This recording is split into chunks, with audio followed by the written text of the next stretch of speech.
ጤና ይስጥልኝ ተመልካቾቻችን፣ ዜና በምልክት ቋንቋ ቀርባሉ። ህብረተሰቡ በጤናው ዘርፍ የሚያነሳቸውን ጥያቄዎች ለመመለስ በትኩረት እየተሰራ ነው። ከተወካዮች ምክር ቤት አባላት ለቀረቡ ጥያቄዎች የጤና ሚኒስትሯ ምላሽና ማብራሪያ ሰጥተዋል። የህዝብ ተወካዮች ምክር ቤት 6ኛ ዙር 5ኛ ዓመት የሥራ ዘመን 20ኛ መደበኛ ጉባኤውን አካሂዷል። ምክር ቤቱ በ20ኛ መደበኛ ስብሰባው በምክር ቤቱ የአሰራርና የአባላት ስነ ምግባር ደንብ አንቀጽ 92 መሰረት የጤና ሚኒስትሯ ዶክተር መቅደስ ዳባ ከምክር ቤት አባላት ለቀረቡላቸው ጥያቄዎች ምላሽና ማብራሪያ ሰጥተዋል። ለምሳሌ ለሰንበቴ ከተማ አስተዳደር፣ ለጂሌ ጥሙጋ ወረዳና ለአጎራባች ወረዳዎች፣ አፋር ክልል አደል ኤላ ወረዳ ጨምሮ አገልግሎት የሚሰጥ ሆስፒታል እንዲገነባ የአማራ ክልል ጤና ቢሮ ሲጠየቅ የቆየ ቢሆንም እስካሁን ምላሽ አላገኘም። በፌደራል ሆስፒታሎች ብዙ ሆስፒታሎች ግንባታ ላይ ነበሩ። የተቋረጡ ተቋራጮች ከነበሩ ከተለያዩ ሌሎች ሴክተር ሚኒስቴር መስሪያ ቤቶች ጋር በመቀራረብ ለዚህ ሌሎች በጀቶች እንዴት መስተካከል እንደሚያስፈልግ የመጨረስ ያለባቸው ያላለቁ ነገሮች ላይ ትኩረት መሰጠት እንዳለበት የመንግስት አንዱ አቅጣጫ የተቀመጡ ስታንዳርዶች ስላሉት በስታንዳርዱ መሰረት የቶቹን ያሟላን እንምጣ የሚለውን በትኩረት የምንሰራበትና በዛው ልክ የምናቀርብ ይሆናል ማለት ነው። ውሾች በየመንገድ በበዙበት ሁኔታ የእብድ ውሻ በሽታ ቢነሳ በጣም ብዙ ሰው እንደሚጠቃ ግልጽ ነው። ትልቅ ስጋት አለ። ጤና ሚኒስቴር ይህን ችግር ለመከላከል ያቀደው ነገር ካለ ብብራራለን። በዚህ በሽታ እንግዲህ ብንመለከተው በዓለም አቀፍ ደረጃ ከ150 በላይ የሚሆኑ ሀገሮች በዚህ በተጋላጭነት ይነሳሉ። እንደ ሀገርም ደግሞ ከፍተኛ ተጋላጭነት ካላቸው ሀገሮች ውስጥ አንድ የምትጠቀስ ሀገር ናት ማለት ነው። የኛም ሀገር እንደ በሽታ ገዳይነቱ ማህበረሰባችን ከድሮም ጀምሮ ያውቀዋል። መከላከሉ ላይ ብቻ ሳይሆን መለየቶችና ምልክቶችን ማወቅ ላይ ህብረተሰቡ እንዲያውቅ በጣም ብዙ በጤናው ዘርፍ የሚሰሩ ስራዎች አሉ። ከግብርና ሚኒስቴር ጋር አብረን የምንሰራው በተለይ ደግሞ የግብርና ሚኒስቴር የእንስሳት ዘርፍ ጋር አብሮ የሚሰራ ስራ ነው ማለት ነው። በሀገሪቱ የሚገኙ የጤና ተቋማትን የአገልግሎት ደረጃ ማሻሻል ከጊዜ ወደ ጊዜ ትኩረት እየተሰጠው ነው ያሉት የጤና ሚኒስትሯ የጤና ኬላዎችን ቁጥር ማሳደግ ተችሏልም ብለዋል።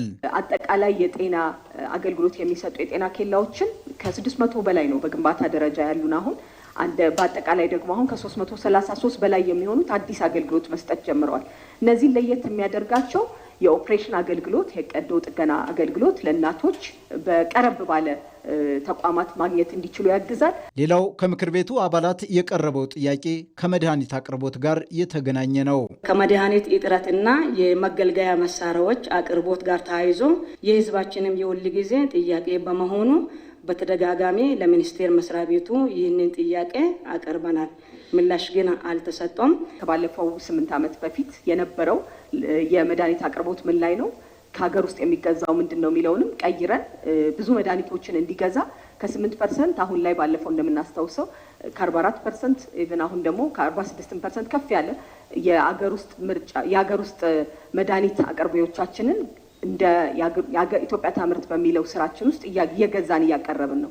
በጤናው ዘርፍ አመርቂ ውጤት መመዝገቡን የገለጹት ሚኒስትሯ ቀጣይ ትኩረት የሚሹ የጤናው ዘርፍ ስራዎችንም አብራርተዋል። ትልቅ የትኩረት አቅጣጫችን ሆኖ አሁንም የምንሰራው የመጀመሪያ ደረጃ ጤና እንክብካቤዎቻችንን ማጠናከር፣ ለሱ ሰንሰለቱን ጠብቆ ደግሞ በሪፈራል ሊንኬጅ የሜዲካል ቱሪዝም የተለያዩ ስራዎች ላይ አጠናክረን የምንሰራ ይሁን የዲጂታል እና የመረጃ ስርዓታችንን የማጠናከር የማይናበቡ የነበሩ ከ40 በላይ የሚሆኑ የዲጂታል ስራዎቻችንን የማናበብ ስራ ወደ አንድ ቋት በአንድ መረጃ የመተዳደር ስራችንን በሰፊው የምንሰራ ይሆናል።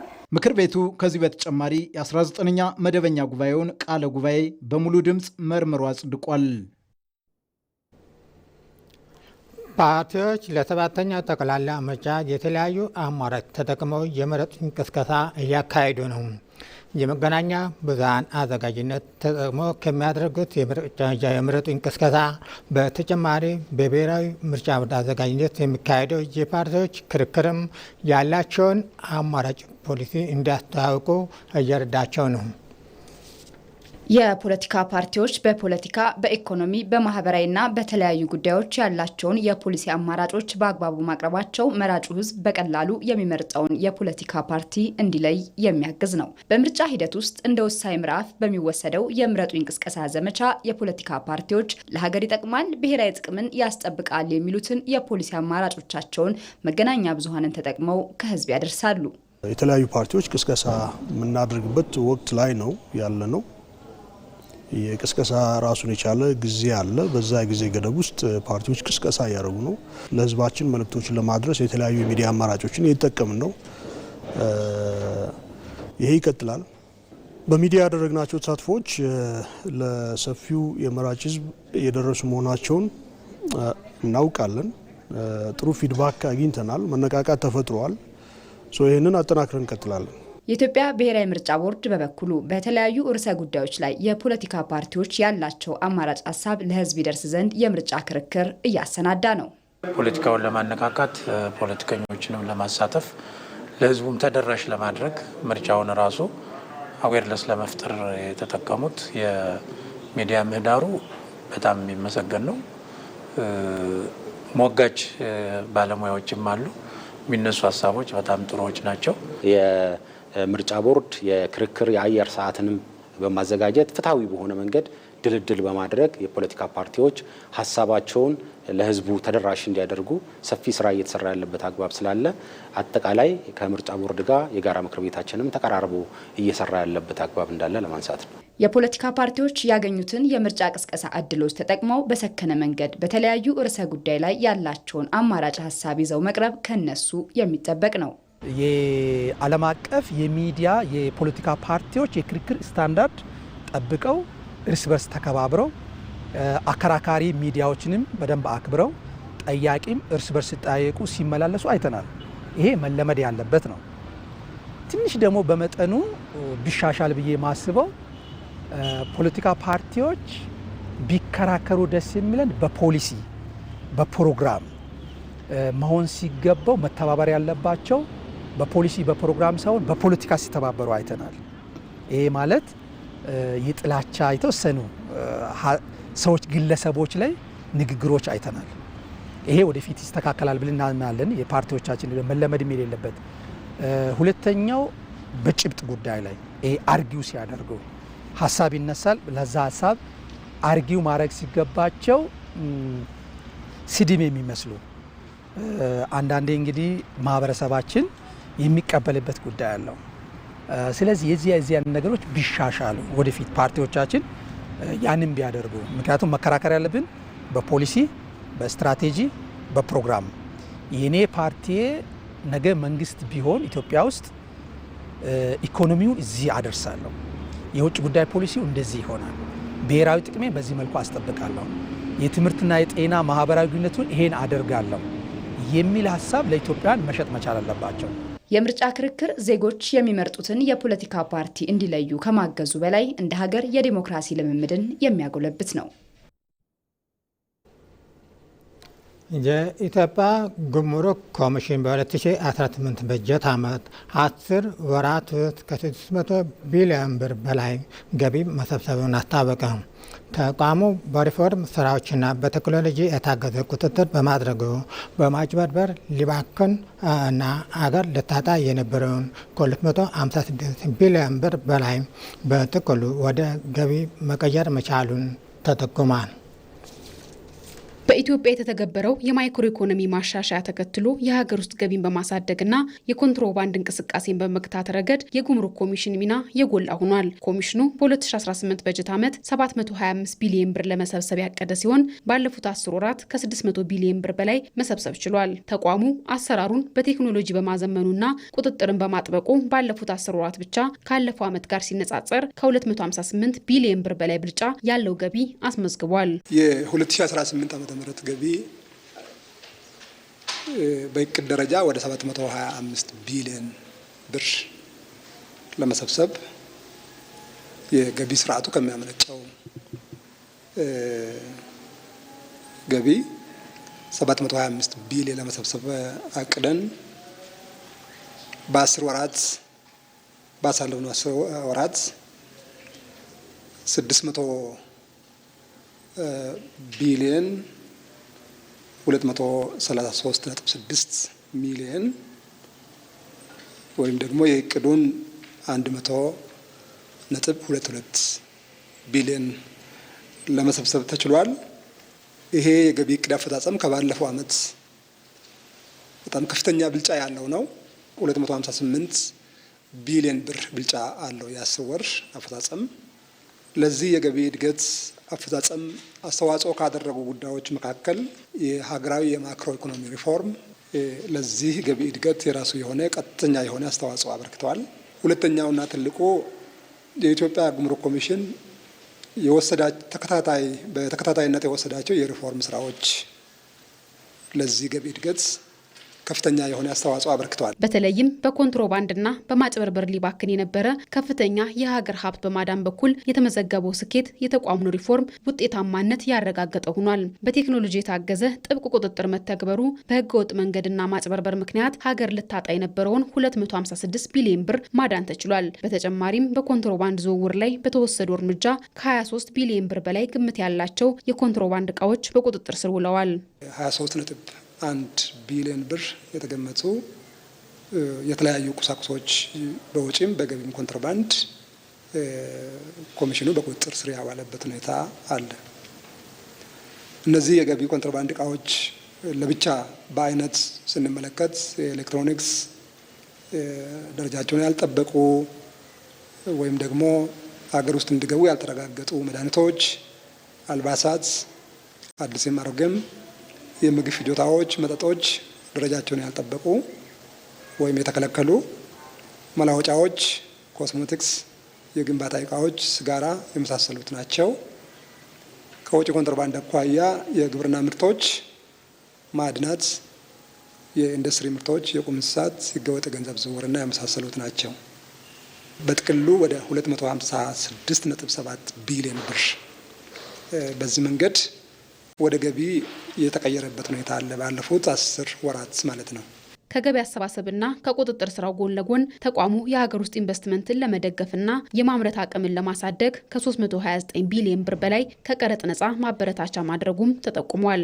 በግብርና፣ በማኑፋክቸሪንግ፣ በቱሪዝም፣ በመሰረተ ልማትና በመሳሰሉት መንግስት ከፍተኛ ኢንቨስትመንት ያፈሳል።